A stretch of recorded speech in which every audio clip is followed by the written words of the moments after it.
Então, o problema do álcool e do tabaco não é tão simples assim, porque se a sociedade não se envolver, o que acontece com o tabaco? São Paulo é ambiente livre do cigarro. O Brasil não é ambiente livre do cigarro. Nós fomos a Brasília, eu fui a Brasília várias vezes com um grupo, com várias associações, eu fui representando a Sociedade Brasileira de Pediatria. E nós nos reunimos com o ministro, o antigo ministro, várias vezes, para perguntar por que o Brasil não é ainda ambiente livre do cigarro, se já foi votada a lei no Congresso. Já foi votada a lei também de retirada dos aditivos do tabaco. O que são aditivos? É o tabaco mentol, é o tabaco anis, é o tabaco chocolate. Já foi votado e já ganhamos isso. Só que está tudo parado na Casa Civil da Presidenta. E o nosso ministro também não teve uma boa vontade, um mínimo de boa vontade para ativar isso aqui e sair da gaveta os dois projetos para que isso se tornasse nacional. O álcool é a mesma coisa. São 100 projetos que estão parados no Congresso para a retirada da propaganda. O que nós estamos recolhendo assinatura aqui é mais um. Agora, se não houver pressão da sociedade, isso não vai acontecer. Vai ser mais um projeto engavetado. Então a gente tem que se mexer. E continua falando? Tá bom. Ok. Então, outra coisa interessante é o seguinte: o Padre Haroldo falou de manhã, o custo de alguém na fazenda dele é de R$ 2.500, eu não entendi se isso era anual, mensal, enfim. Mensal, R$ 2.500 mensal.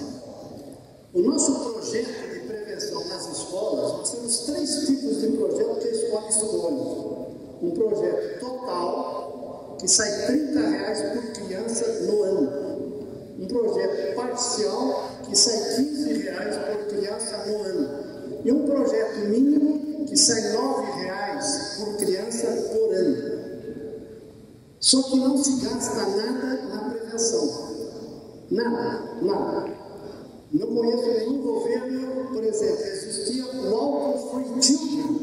Alcohol Free Children nos Estados Unidos são o quê? São esposas de governadores dos estados americanos, ou não ex-esposas, mas esposas de ex-governadores, que se juntaram para trabalhar a questão do álcool lá. Eu falei, é isso que nós precisamos. São as esposas dos governadores que precisam se mexer nesse sentido. E fui conversar com a esposa do nosso governador, que o seu pessoal me atendeu, foram muito simpáticos, mas de lá nada saiu. E eu falei, puxa, mas o prefeito de São Paulo é muito. Vou conversar com a esposa do prefeito que trabalha ao lado do meu hospital, porque ela é da USP. Gastei meu tempo lá, ela gostou muito do nosso projeto, mas de lá nada saiu.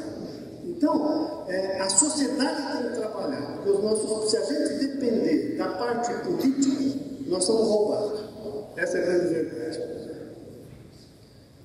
Vai continuar. Puxa, eu já não tenho mais coisa aqui para falar. Bom, eu vou começar a falar então já sobre a palestra. Na verdade, eu trabalho com isso, eu sou pediatra, e se não perguntar, puxa, mas que pediatra está trabalhando com álcool? Né? Porque é tudo muito precoce, como eu já falei muito.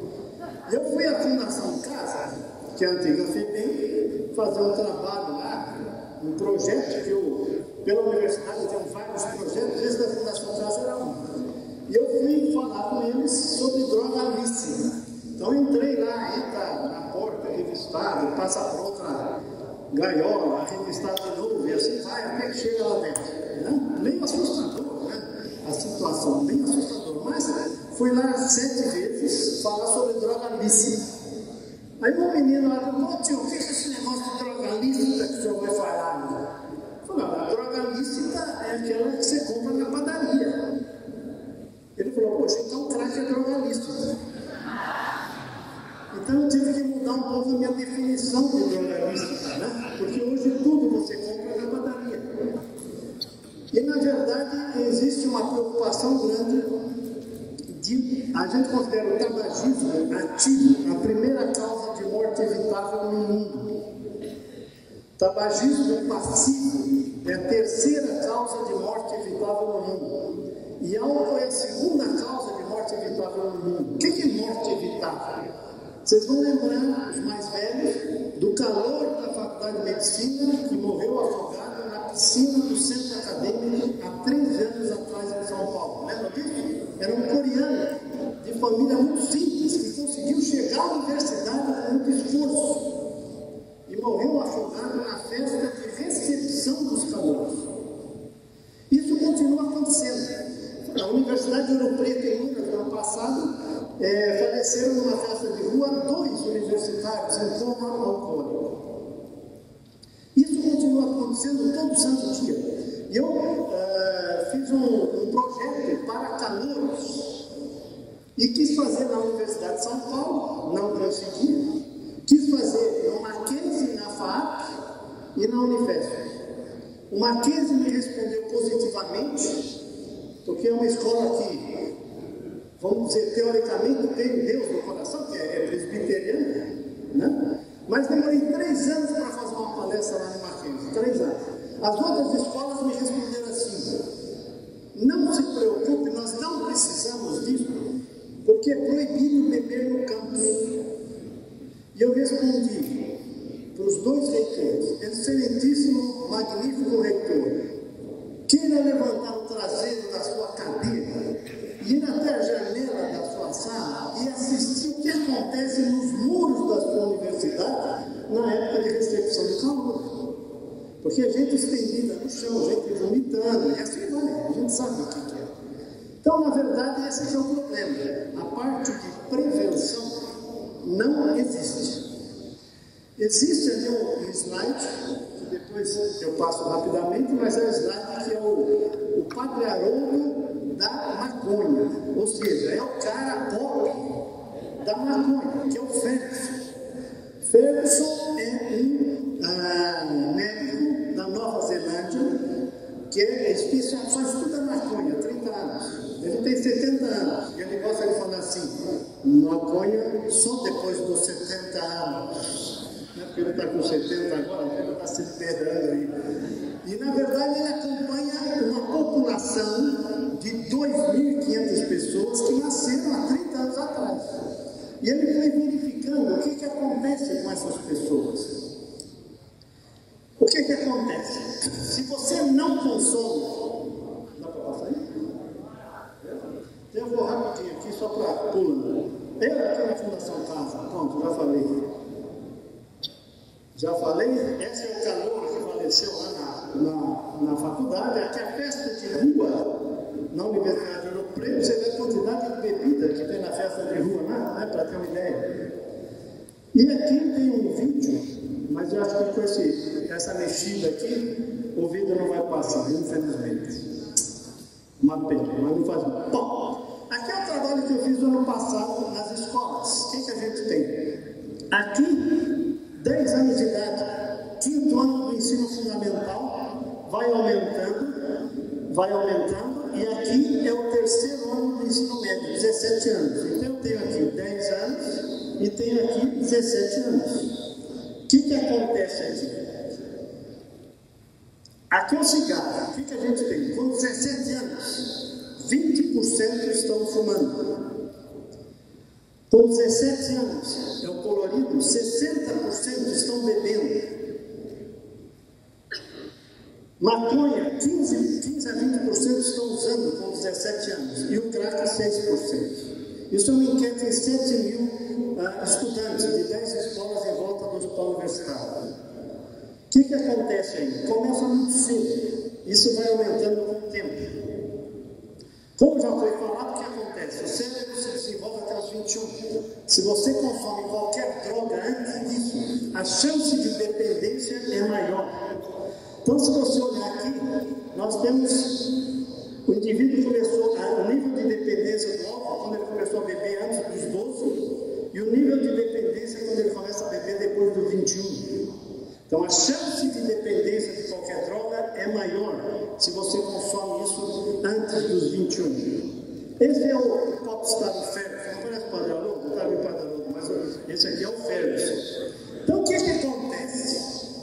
A maconha é a única droga que está em ascensão no planeta. Ela é uma droga sorrateira, ela vem devagarinho. O jovem acha que a maconha não faz mal. Eu recebi há 10 anos atrás meninos, adolescentes, filhos de amigo meu, que vieram com a capa da Veja da Soninha, vereadora de São Paulo na época, candidata à prefeitura, na capa da Veja dizendo que a maconha não fazia mal. Eles vieram à consulta para se defender com aquela capa da Veja. E hoje o pessoal vem com uma reportagem do Fernando Henrique. E a gente chama na pediatria o efeito FHC. O que é o efeito FHC? A descriminalização da droga faz o jovem perder o medo da droga. E aí o que acontece nos países que você descriminaliza a droga? Aumenta o consumo. Aumentando o consumo, a gente aumenta os problemas. Segundo o Ferguson, quem nunca usou a maconha, 14% abandonou a escola lá na Nova Zelândia.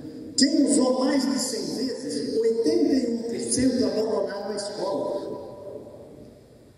O que acontece nas nossas universidades? Quem nunca usou lá na Nova Zelândia, 40% foi para a universidade. Quem usou mais de 100 vezes, só 11% foi para a universidade. E o jovem fala que a maconha não faz mal. A sua performance na universidade, se você não usou a maconha na Nova Zelândia, 40% tiveram uma boa performance na universidade. Quem usou mais de 100 vezes, só 8% teve uma boa performance na universidade. A maconha é a porta de entrada da cocaína. Quem nunca usou a maconha, pouca gente foi para a cocaína.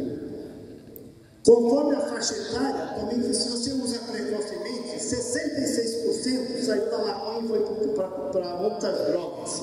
Depois dos 24, 25, só 4% foi para outras drogas. Então a maconha é o degrau, aqui no caso, para nós, porque para nós, que a cocaína e o crack são bastante brasileiros.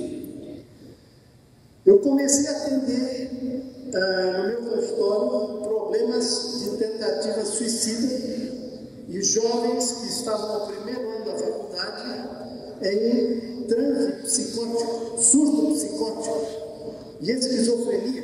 Então a gente tem aqui a maconha, você tem mais dependente de maconha com chance de ideia suicida. Você tem a maconha dobra o risco de esquizofrenia ou surto psicótico. Então isso é real, nós não estamos falando de... Só que não é todo mundo que fuma que vai ter câncer de pulmão. O arquiteto, o Niemeyer, fumou até os 104 anos. Eu tenho que ouvir isso na minha cabeça, no meu curso de parar de fumar. O Niemeyer fumou até os 104 anos, eu tenho que parar de fumar. Não é todo mundo, depende da sua genética. 2 desses jovens que eu internei em surto psicótico são primos. Então, se você tem alcoolismo na família, alerte o jovem, que o risco dele é maior. Você tem esquizofrenia, surto psicótico na família, cuidado, que a droga vai aflorar a doença psiquiátrica. Saindo da maconha um pouco, isso aqui são os meus residentes, no ano passado, ano retrasado. Se o curso deles, se eles foram bem no curso, a gente faz um churrasco. Se eles forem mais ou menos, a gente dá uma pizzada. Se a gente não fizer nada, é que a nota dele vai ser muito baixa. Essa turma resolveu dar um churrasco, já para evitar problema. E me convidaram para um churrasco para minha esposa. Então, eu acho que nós vamos ser convidados para outro churrasco. Porque no final do churrasco, eu abri o meu bafômetro e fui ver como é que estava a alcoolemia dessa turma toda aqui. Eram 11 residentes e a gente viu o seguinte: quem bebeu uma latinha de cerveja ou 2, os 2 bafômetros que eu testei, um descartável e um desse da polícia mesmo, não foram pegos no bafômetro. Ou seja, você tomou uma lata de cerveja no meio do churrasco ou 2, quando você sai, você não é pego no bafômetro. Não quer dizer que você não possa, não quer dizer que você possa guiar. São coisas bem diferentes. Mas o que dá para concluir nisso é que o cara que é pego no bafômetro, ele chutou o pau da barraca. Ele bebeu mais de 3, 4 ou 5 latas de cerveja.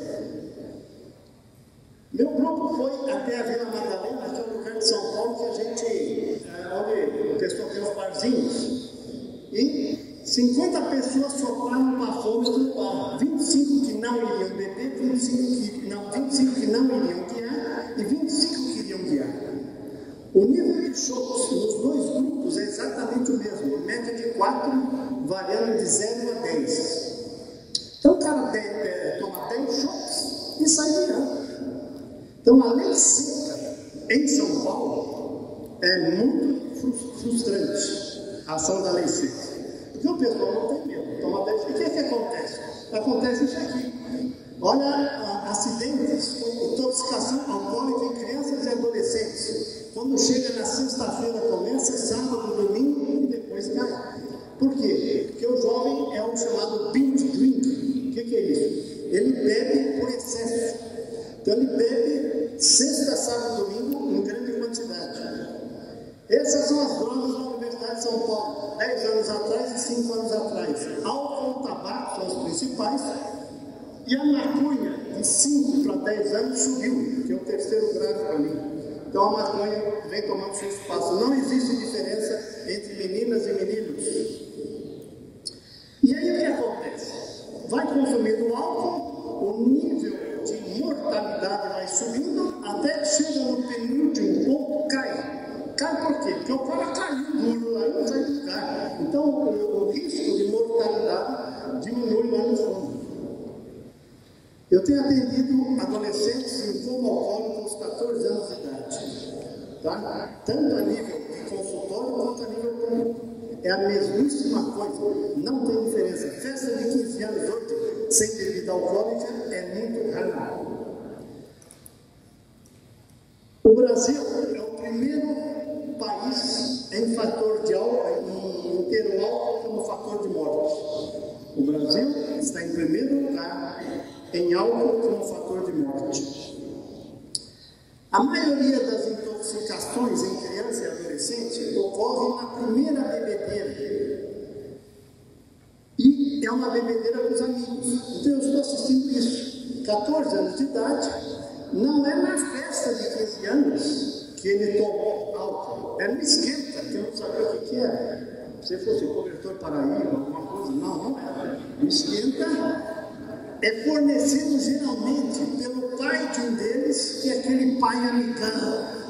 Esse pai amigão é a pior tipo que existe, que é o cara que fornece a bebida para o seu filho, porque ele é amigão do filho, né? E a turma acaba bebendo e vai cair dura depois na festa. Aqui o álcool é um problema no mundo todo. Um trabalho chinês mostrando que 23% das intoxicações no pronto-socorro lá ocorrem por álcool. E você tem 3% de óbito. Na primeira intoxicação, você tem 3% de óbito. Aqui outro trabalho na Tchecoslováquia, mostrando que a proporção de crianças alcoolizadas aumenta a cada ano. E o nível sanguíneo de álcool aumenta a cada 5 anos. Ou seja, estamos bebendo cada vez mais, estamos bebendo maior quantidade.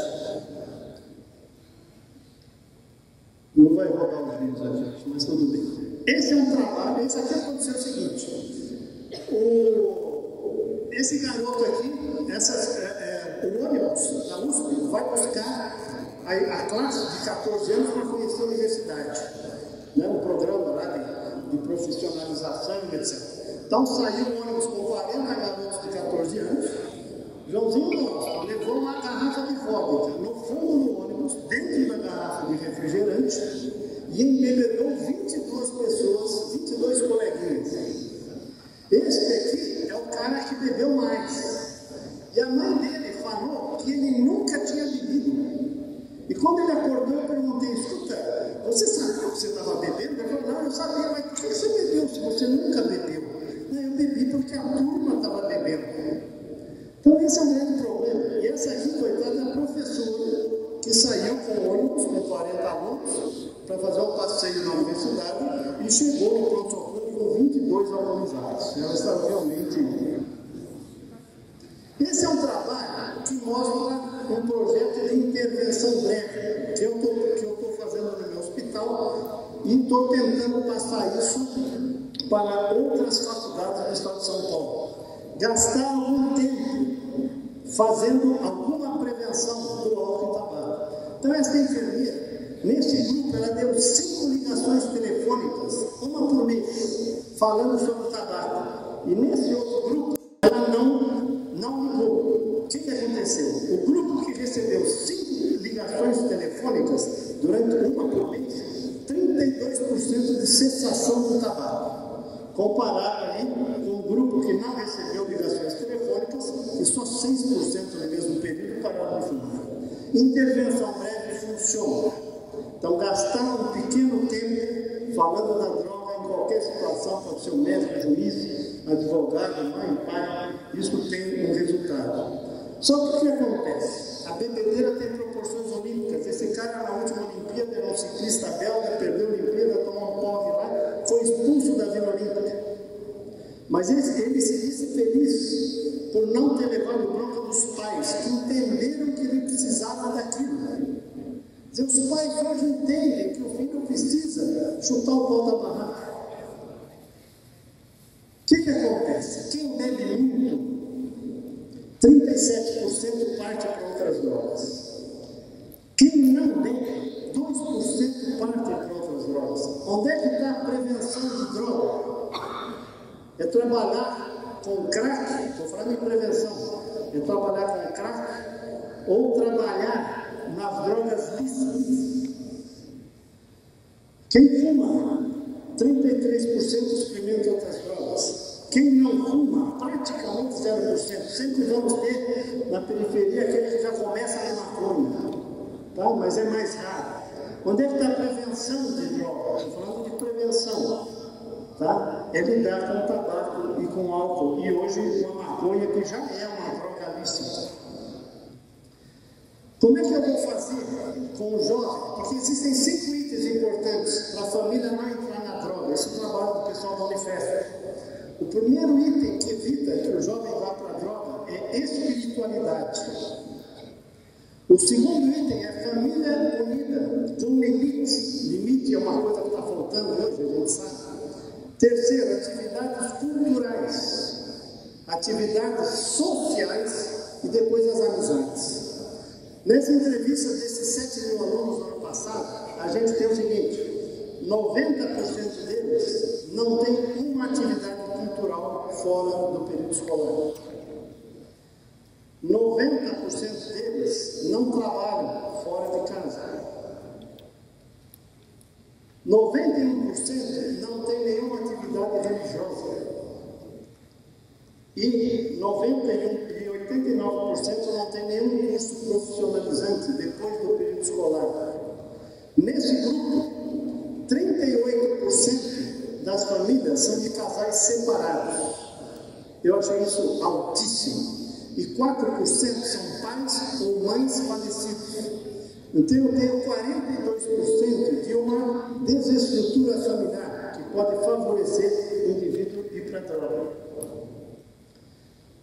Nenhuma atividade fora do período escolar, no total. Qual é a solução disso? Para mim a solução é escola tempo integral. Enquanto a gente não tiver escola tempo integral, vai ser muito difícil a gente conseguir alguma coisa. Mas mesmo assim, a gente tem um projeto. Um projeto que eu acho que foi o que nós, nesses 14 anos trabalhando nisso, o que a gente considerou ideal. Então eu estou aqui fazendo uma palestra para os professores, o Tiago está indo na escola, eles recebem os livretos que vocês vão receber. E o que acontece? Pinho, Deus é aqui. Eu acho que está com vírus. Esse é o projeto que a gente fez. É uma intervenção mensal nas escolas. Na primeira mês de fevereiro fizeram palestra para os professores. Em março foram palestra para os alunos. Difícil fazer palestra para os professores, porque você não junta os professores. Você tem período da manhã, da tarde, da noite. Então, cada escola eu fiz 30 palestras no mês de fevereiro, porque tinha que fazer 3 em cada escola. Os biólogos que acompanham o nosso grupo foram na escola e fizeram uma palestra para os alunos. Foram 190 salas de aulas. Depois do teatro, depois fizemos um concurso de redação em maio. Participamos da festa junina em junho, palestra de aula em agosto, contação de história em setembro, depois de uma campanha de cartazes e em novembro a festa final. É uma coisa contínua. Então eu acho que o que está faltando para nós é a gente organizar todo mundo que trabalha nesta área da prevenção para que a gente tenha um trabalho contínuo nas escolas. Professor de matemática pode ajudar? Pode. Questão de prova numa das escolas. Seu pai fuma 2 maços por dia, cada maço custa R$5, quanto ele já gastou se ele fuma 20 anos? Só uma questão matemática. Só que a resposta é absurda. Ele gastou R$72 mil em 20 anos. E na festa final o pai fala: ô doutor, só me sacaneou, hein? Eu acendo cigarro, meu filho fala que eu já gastei 72 pau de cigarro e quero a bicicleta nova dele. Então o assunto chega em casa, é discutido em casa. Professor de ciências mostrou o pulmão bom e o pulmão ruim. O pulmão bom parece uma esponja, o pulmão ruim parece uma bucha vegetal, é a fibrose pulmonar. O garoto de 14 anos falou de fumar aqui na aula de ciências. Esse é o teatro. Aqui a gente não está vendo o rosto das crianças, mas elas estão ali em silêncio. 600 crianças assistindo um teatro. É emocionante isso. No pátio da escola, não importa onde. Olha o rosto das crianças. E a gente mostra algumas coisas feias também. O que é isso aqui? A tromboflebite obliterante aguda. Amputação da perna por falta de circulação na periferia, onde o cigarro é o único causador desse problema. Na primeira escola que eu fui, em 2007, chorou toda a primeira fila aquelas meninas de 7 anos. Quando eu mostrei esse vídeo aqui, que é um vídeo que vai descendo e aparece a perna amputada. Chorou todo mundo, eu fui chamar da diretoria da escola. Pô, mas o que você está fazendo? As crianças chorando. E eu mostrei o resultado do concurso de desenho do Fundamental 1. Fundamental 1 até 10 anos. Está escrito lá: se não é tão legal, por que você não tenta? Vai então me passa um. Uns anos depois, os dois têm perninho aqui, ó. Essa criança entendeu o que a tromboflebite obliterante aguda. Eu me arrependi, eu também, mas aí já é tarde. Mostramos uma senhora dependente de oxigênio, enfisematose, teve um infarto aí, ficou dependente de oxigênio.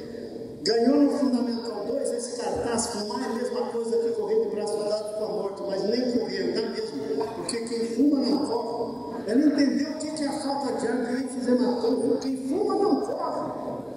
Mostramos uma pessoa traqueostomizada, que é uma enfermeira do meu hospital, que já faleceu pela doença do Lula. E ganhou no ensino médio esse cartaz que se auto-explica. Então eles entendem o que a gente está falando. Só que vamos fazer uma comparação do tabaco e do álcool. O tabaco, eu participei da Comissão Estadual para o Ambiente Livre do Tabaco, Ambiente Fechado Livre do Tabaco. Conseguimos um aumento de 30% no preço do cigarro. O álcool, quanto aumentou agora? 0,4% de imposto. 0,4% é ridículo. Eles estão pensando em dinheiro.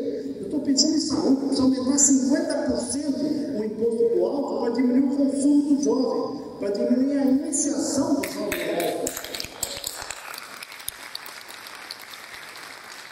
Tabaco, ambiente livre do cigarro. O álcool, a gente bebe em qualquer lugar. A gente sabe que tem países no mundo que você não bebe na rua. Você não carrega a lata de cerveja na rua. Você tem que carregar dentro de um saco lá, dentro de um pacote. Tratamento gratuito nós temos, mas o nosso governo consegue trazer 16 mil médicos cubanos no país. Não vou discutir se é bom, se é ruim, mas não consegue manter a medicação antitabágica num centro universitário, que é um centro antitabágico. Não há medicação antitabágica, embora seja a lei que haja. Não dá para entender isso. Propaganda proibida do tabaco, propaganda permitida do álcool. Eu fiz um programa numa rádio, eu queria fazer um programa para parar de fumar. Na rádio, o diretor da rádio fumava 60 cigarros por dia, não consegui que ele comprasse a ideia, que tinha que tornar a rádio um ambiente livre do tabaco. Aí fui para uma outra rádio, comercial, vamos fazer, fizemos o programa. Aí veio a lei seca. Eu falava na rádio toda semana sobre o cigarro. Aí veio a lei seca. Aí começou na rádio, nós estamos escutando a rádio, o cara falando, não, vai fechar meu negócio de vinho, porque a lei seca vai atrapalhar, não sei o que. O cara está falando besteira. Eu liguei para a rádio e falei, olha, esse cara está falando besteira. Ô, João Paulo, peraí que o senhor vai entrar no ar para debater com ele. Eu parei o carro. E aí o diretor da rádio veio e falou assim, João, o senhor sabe que cigarro o senhor pode falar o que o senhor quiser, mas álcool, nós temos 4 anunciantes da bebida na rádio. Vê lá o que o senhor vai contar para nós. Enquanto tiver a propaganda, a mídia não vai comprar essa ideia como comprou do tabaco. Então nós precisamos lutar para isso. Com responsabilidade. Você serve, você fuma dentro do bar, o que vai acontecer? O hotel vai pagar multa. Depois o hotel seria fechado 2 dias, depois o hotel seria fechado 30 dias. É isso, se você fumar de dentro. Só que você pode servir 20 latas de cerveja para o mesmo cara e ninguém é corresponsável por isso. Acho que isso tem que mudar, na minha opinião. E aí entra a educação. Nós diminuímos de 30% de fumantes no país para 14,8% em 20 anos. É muita gente parando de fumar. Só que está difícil baixar de 14% agora. Não estamos conseguindo mais. Eu acho que falta a educação. Já foi falado para o Eli Diadema de 100 mortes para cada 100 mil habitantes. Quando fecharam os bares às 11 horas da noite, caiu para 9 mortes para cada 100 mil habitantes. Em saúde pública, você teve uma queda de 90% das mortes nesse município, quando se fecharam os bares às 11 horas da noite. Só que aumentou as mortes nos municípios vizinhos. Lógico, que o cara atravessa a rua, já tem outro município, vai beber lá. Mas troca o prefeito, tudo isso cai. Não existe uma continuidade. E aqui, vocês assistiram ontem o nosso colega aqui, fazendo trabalho aqui em Atibaia. E a gente tem que trabalhar com o jovem, porque os ídolos deles, às vezes, não dão um bom exemplo. Então, o Chorão morreu com 4,7 microgramas de cocaína por ml de sangue. 1 micrograma já seria overdose. Ele morreu com 4,7. E a gente tem que trabalhar. Aqui está também a mesma campanha anti-álcool.